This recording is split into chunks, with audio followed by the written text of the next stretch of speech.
All right, so tonight I'm going to put in the main bearings and the rope seal.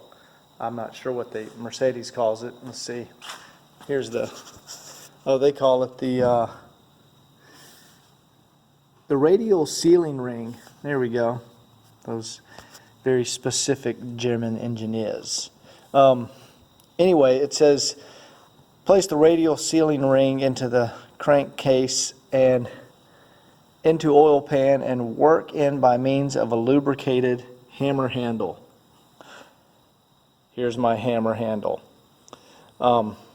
Anyway, they also say to obtain the required overlap, cut off radial sealing ring and cylinder crankcase and oil pan to approximately 1 millimeter above the parting surface. Radial sealing ring and cylinder crankcase and oil pan.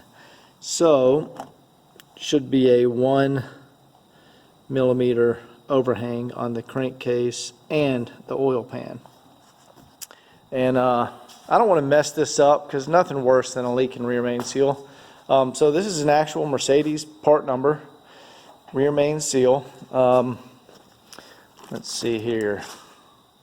001-997-12-41, and this is from Pelican Parts, so they put the -MBZ if it's an actual Mercedes part. The engine overhaul gasket kit from L-Ring Klinger, something like that. It actually came with one too. They look almost identical. It's probably the same manufacturer, but anyway, I guess I'm going to have to use half of it here and then the other half over on the oil pan. So instead of having to cut, both sides off here, I'm just going to fit this, use the end that's already cut, and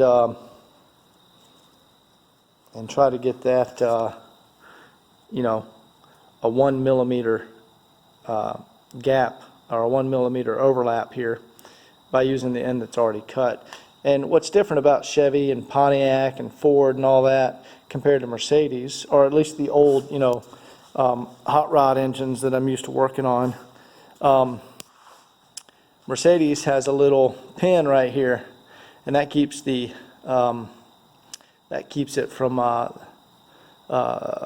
spinning. It keeps the rope seal from spinning because it's anchored on that pin. Where like Pontiac engines, for example, will have a hole drilled out here, and when you install this, it like bulges into the hole a little bit and holds it in place. But anyway, I'm going to see if I can get this thing installed here, and I'll use this end on this side and then cut it off over here, and use my hammer handle to press it in there.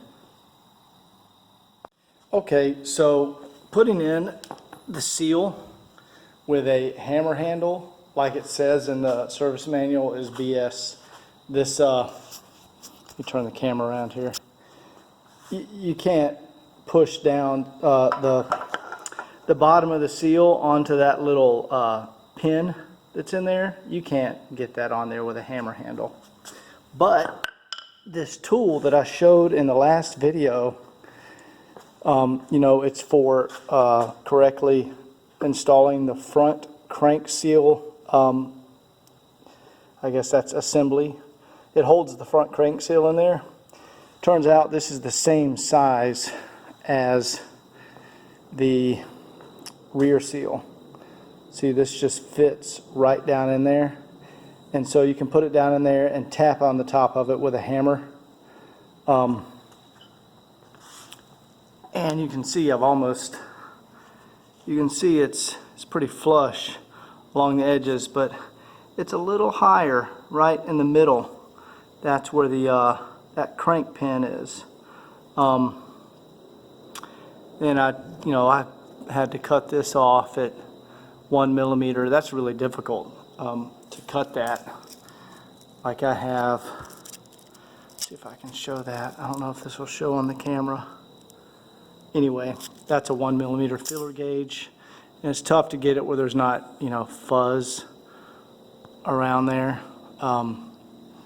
Not easy to get one of these in, but like I said, you can tap on it by putting this in there. So I'm going to tap on it a little bit more and see if it fully seats right down here. I would say this is that's pretty good.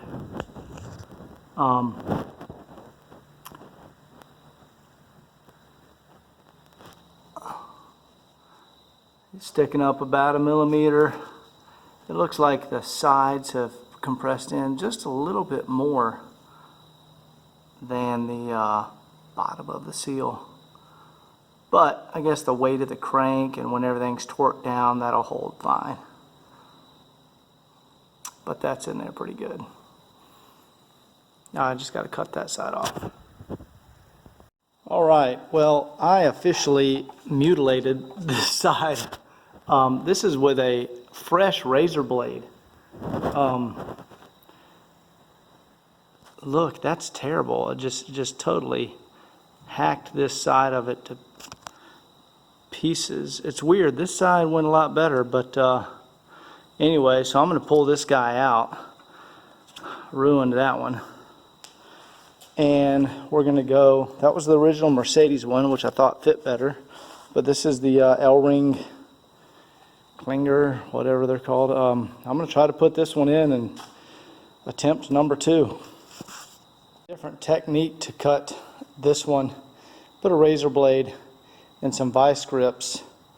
And what I did is I put my feeler gauges, like, you know, right here next to where I wanted to cut. And then I put my razor blade on top of the feeler gauges and I just pushed. And this one sliced right through it very smoothly. This is the L-ring, it's the L-ring gasket, or the L-ring seal. But the Mercedes seal is different. It's like more of a rope compound, where this one was like you can't, I tried to just slice through this one and just pushing straight down on it, you can't just slice right through it. It just doesn't do it. You have to like cut through that one. The L-ring Klinger, you can, I don't know what is the last name. I'm just going to say L-ring. Okay, L-ring. The L-ring just sliced right through pretty easily. Get these feeler gauges. But this is 1 millimeter, and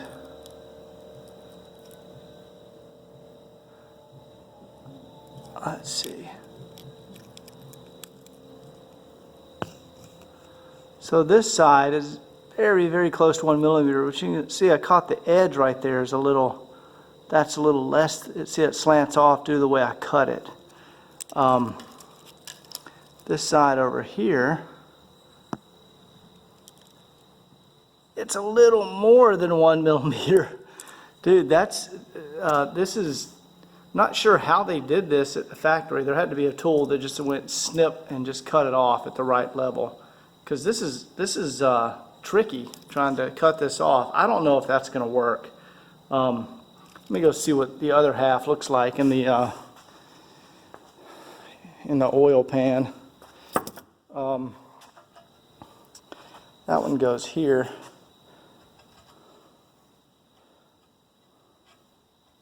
Oops, sorry. There we go. So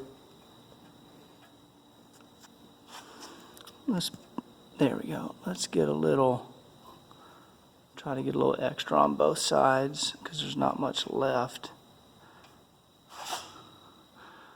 Got a little more on that side.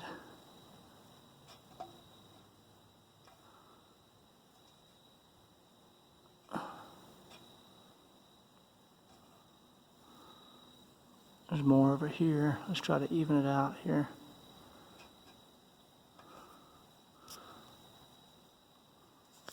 It's hard to do this with the camera.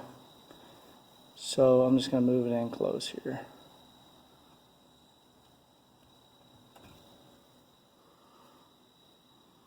There we go. Let's start pushing it down and see. Alright, I'm going to get that tool from the, this has multi uses, but I'm gonna tap this in there. Now I know this is aluminum, so I need to be careful not to like deform it, but I'm gonna tap that in there. Maybe I can set the phone down. Okay, that's kind of a good view. All right, I'll put that right in there.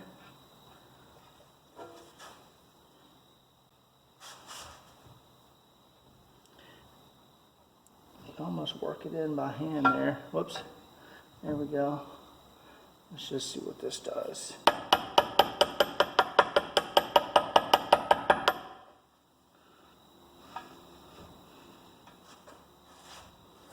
I'm going to hit it a little harder.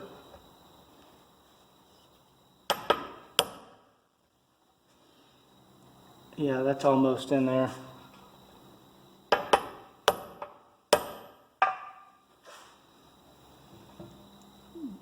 That's very close. Very close.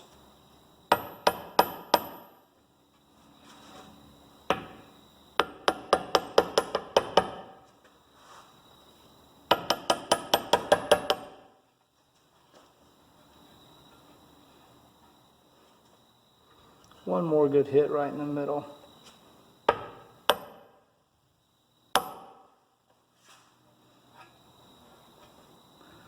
Okay, I think I like that.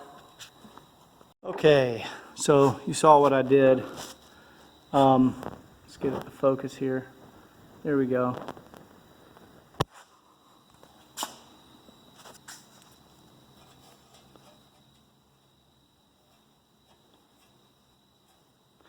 So you can see that tool didn't really mess anything up.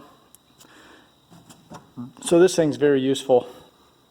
All right, so that's a little crooked. That one looks pretty straight, but they have to be 1 millimeter. So let me get these out again and measure it.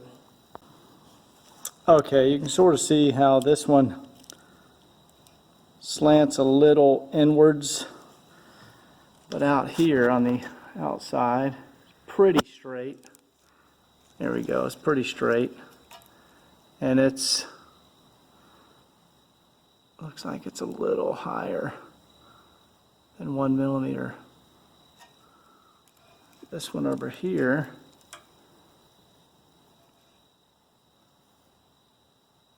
it's also a little higher than 1 millimeter, so I'm going to trim them down again. The difference between how these cut, like this L-ring gasket, these, see that? I just cut straight through it just by pressing down. The Mercedes gasket, no, you can't do that. You have to cut through it.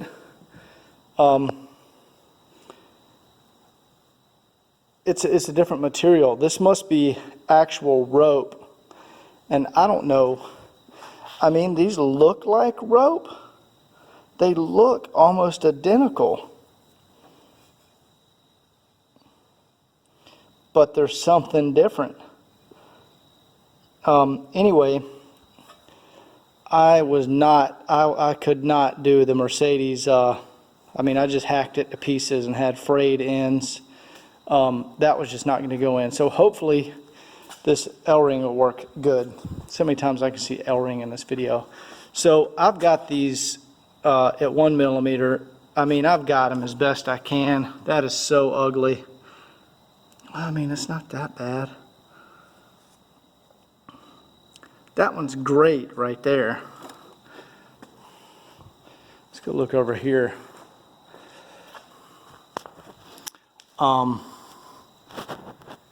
Yeah, this one, it's like the corner here is not at 1. I like sliced a little angle right there, but let me see the rest of it.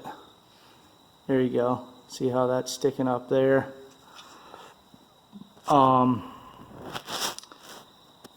This one's great. So I like, 50-50. I just like things to be perfect, you know. But y'all let me know what you think. Definitely would not have been able to do it without that tool. Here's the Mercedes Schmidt main bearings. Check these guys out. Main bearings. And let's see what we're working with here.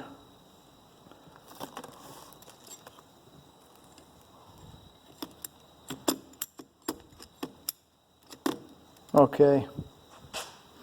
A couple of them have the grooves in them, and a couple don't. So let's see what that's all about. And, oh, look at that. I didn't even see this part earlier. For cutting off a self-made template can be drawn. I fucked up that seal. I know I did. Might as well order another one of those. Just template with a little hole in it where you can just slice right across the template. Fucking bullshit. Alright. I'm going to have to redo that. Let's see. Here's bearings. Looks like 1, 2, 3. 1, 2, 3, 4. There's 6. But huh, okay, 1, 2, 3, 4, 5, 6. 1, 2, 3, 4, 5. All right.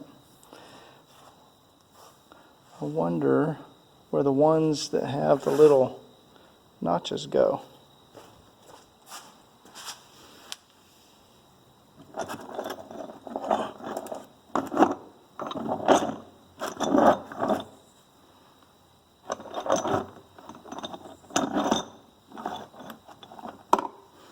None of those are in the top.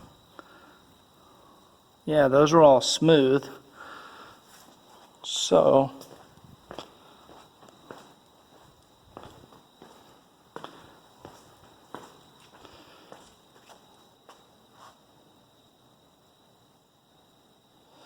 yeah, there we go. 3 on the back, and then the center one, and 2 on the front. 1, 2, 3, 4, 5. Yep, that's how it goes. So like,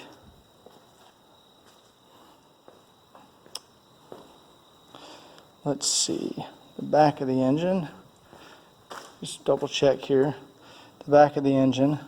There's the back. That's where the flywheel bolts on. It gets 3 of the 31A bearing shell upper halves. All right, 31A. Let's go see what that's all about.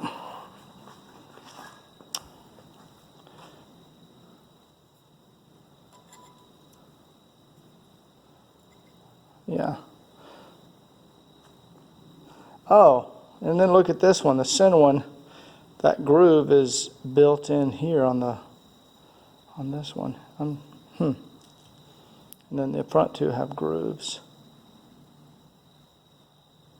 Interesting. All right, well, I'm going to clean this up a little bit and install these. Enough.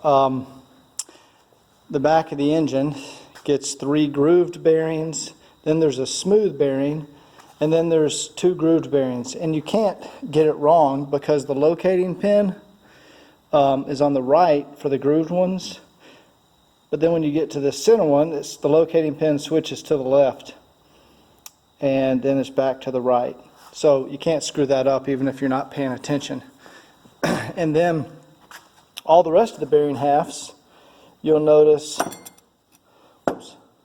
the locating pins are right here, but on this one it's in a different location. So the way these are designed, you can't install them wrong. Anyway, this rope seal, I think I'm going to order another one and redo it. I'm just going to clean up the main caps here in the wash tank and throw the bearings in there. And then put the crank in. This is the item that was repaired. This is why I'm doing all this. It was spun a couple of bearings due to low oil. So I'm going to do that and plastic gauge it. Anyway, I'll keep you guys updated. I've got all the bearing shells put in here, and see if I can just show you. One of these will come off easy. There we go. So you can't put the bearing caps on wrong, because one dowel pin is skinny and one is big. See, there's the big hole, there's the skinny hole. So Mercedes won't let you put them on, you know, backwards. So anyway, that's pretty straightforward. All the bearings are in there, and then I'm going to get some plastic gauge, and that'll be the next video when I torque it down and plastic gauge it. Really, this video was showing how bad I screwed up the tips of the seal. Well, I forgot to record. I just put the crank in with, dry with no oil, and put some plastic gauge on there, and I torqued everything down to 66 foot-pounds or 90 newton meters, or newton meters. I think that's NM, newton meters. Anyway, I torqued them down, and I'm taking the caps back off now. And let's see if I can get where there's no glare here. Let me try over here. There we go. Okay, there's a glare, but let's see. Okay, here's metric. Let me see what the measurement's supposed to be. In the field service manual, it says bearing radial play 0.031 to 0.073.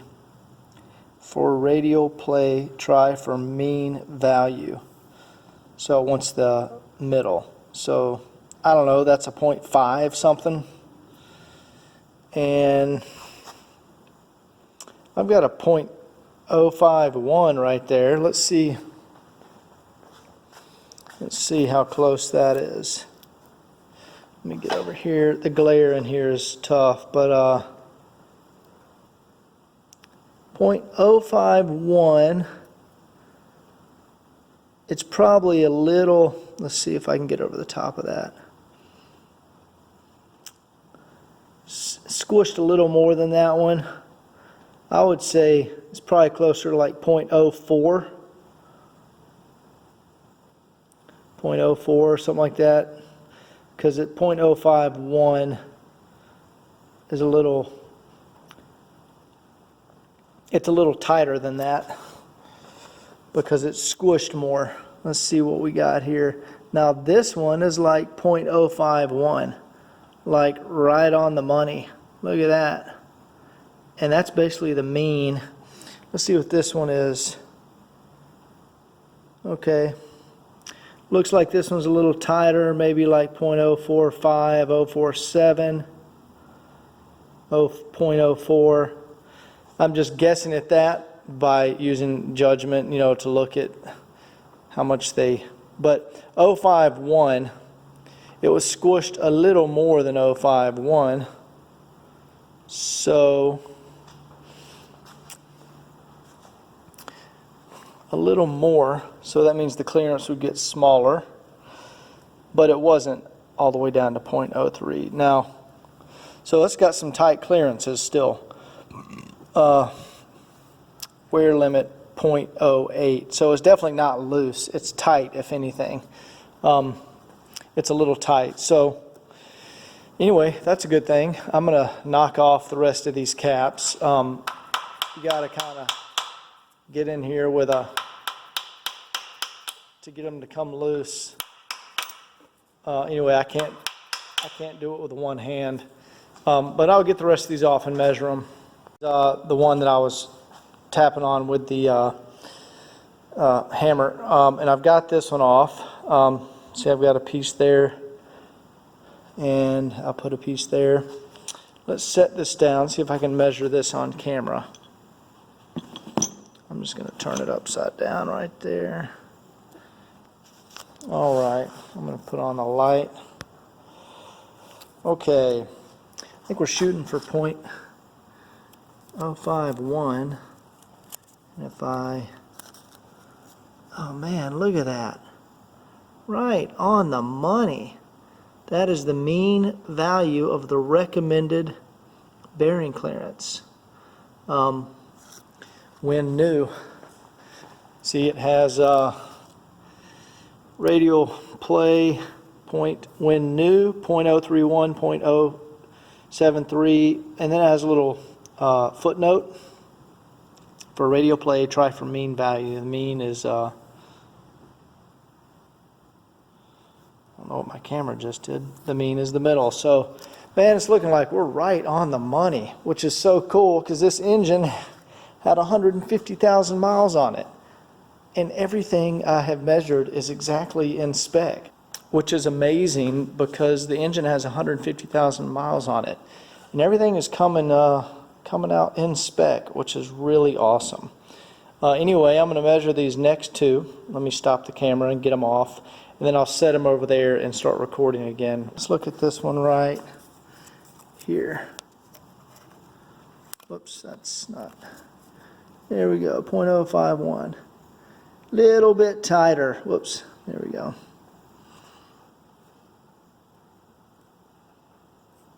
See, it's a little bit tighter because the plastic gauge is smushed a little more. So, and that's some of them are about right in the middle, but I'm seeing that things are closer to the 0.031. Probably 0.04 is where we're at. So just to the left of the mean left, if you're like looking at the number line. Anyway, it's good enough for government work. So now I'm going to get the plastic gauge off the bearings, and I guess I'm going to put the pistons in now. The rear main seal, I ordered another one. You can see it right here. What a bitch to put these things in. Fucking nightmare. This is the culprit of why I'm rebuilding this engine. You can see there's the factory stud that's in there, and you can see on this side I have a bolt in there. It's because when I was tightening down the oil cap, the stud on this side over here, it pulled out. And so it looked like the cap was on and tight, but the stud had actually come out, and it blew all the oil out around the seal while I was driving. What I've noticed is interesting in here, let me see if I can get the other light to show you guys this.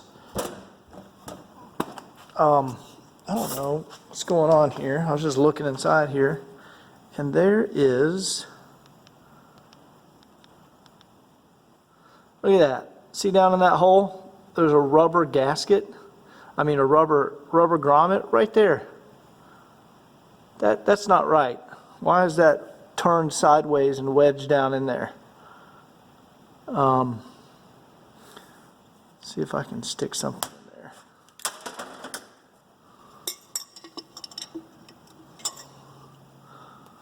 Yeah, look at that. What's going on there? Whoops, sorry. What is going on with that? Now it's sideways. I don't know what that is. I don't know if it's supposed to be down in there, or if it came off the bottom of a filter maybe. That's what it is right there. It looks like that grommet right there. It's definitely not that one, but it looks like that. One of those is stuck down in there. How the hell? Look at that. How the hell did that get in there? Anyway, got to get that out of there. All right, I got that little grommet out of there. It looks like it could be the grommet from the top of an oil filter. The inside diameter looks a little bigger,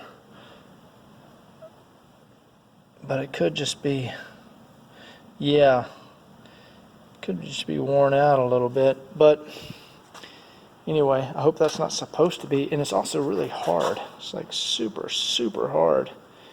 It's just not pliable at all. That could have been in there for decades. Anyway, I'm probably just going to reuse this thing, and I'll use this instead of the stud, because you can't get these new, and I know this one was working. So anyway, time to throw this in the parts washer.